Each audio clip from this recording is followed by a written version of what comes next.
I'm going to attempt to answer the question of what is a natural treatment for Hashimoto's. And there is no one answer for that. I can have 100 people come in here with Hashimoto's, thyroiditis, and have each one of them have a different flow to it. And here's the reason why. This goes back to when I first started doing Hashimoto's before anybody even knew what it was. And people would come in and I tell them they have Hashimoto's and they'd go back to their endocrinologist. And the endocrinologist would say, nobody gets that. And as you probably know by now, if you're watching this, it's rampant. It's like an epidemic. And patients used to come into us and say, well, I went to my doctor, you want to give me this medication. And so I came to you because I heard you treat Hashimoto. So I would go through about what I'm about to tell you. And they would go, I didn't come here for that. I just came here to see if you got like an herb for like Hashimoto's. And because that's where it was at that point in time. It was highly misunderstood. And it still is with a lot of patients who come in here. So here's the overall deal with Hashimoto's. It's an autoimmune problem. It's it's it's it's primarily first and foremost an autoimmune problem. It is secondarily a thyroid problem, okay? And that's the key. So you treat it first as an autoimmune problem. And then you have to kind of go through autoimmunity. What flares up autoimmunity? Stress flares up autoimmunity, poor sleep flares up autoimmunity, overexercising flares up autoimmunity, poor relationships flare up autoimmunity, um, food antigens, so food sensitivities, food allergies, gluten being the main one, but there can be many more.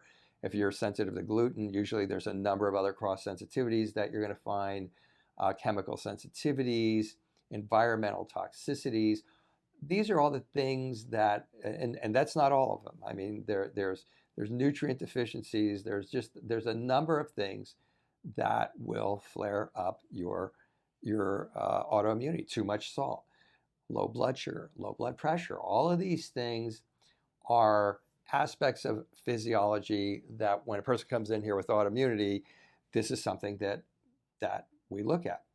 This is the way we look at it. Okay, we look at it from the full breadth of what types of things can be flaring up an immune response against a certain tissue, and at this particular point, that tissue would be your thyroid.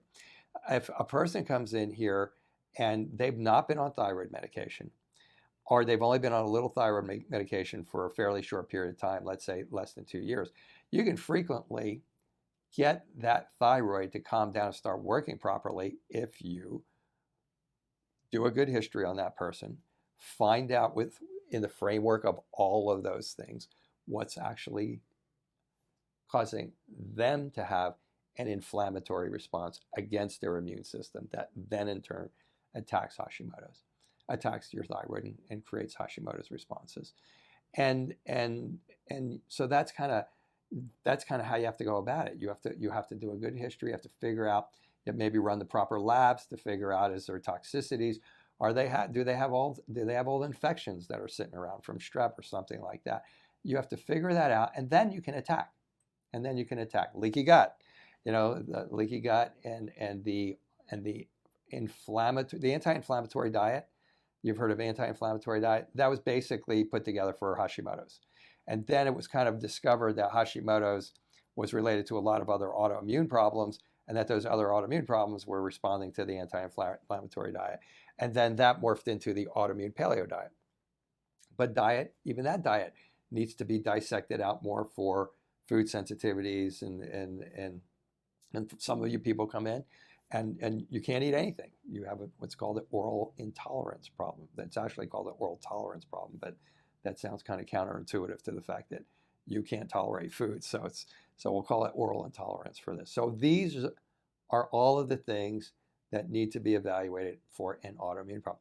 What you have to start realizing is you have an autoimmune problem, not unlike rheumatoid arthritis, not unlike lupus, okay?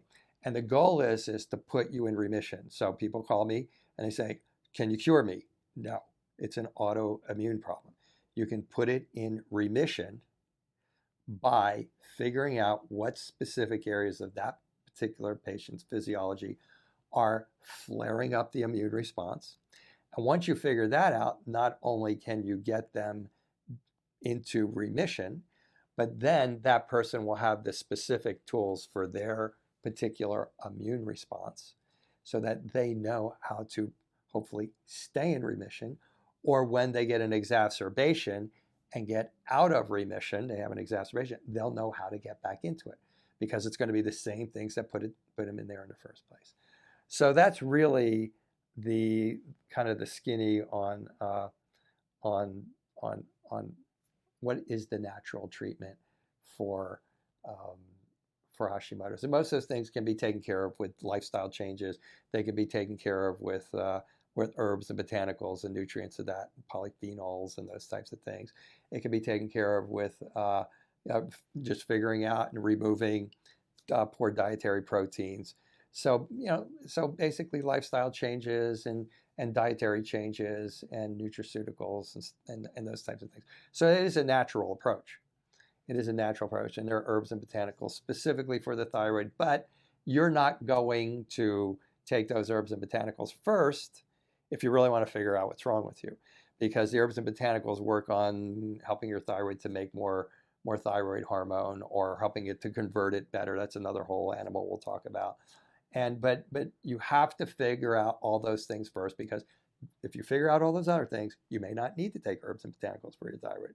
You may not need to take a drug for your thyroid. So there's a hierarchy as to how you treat it.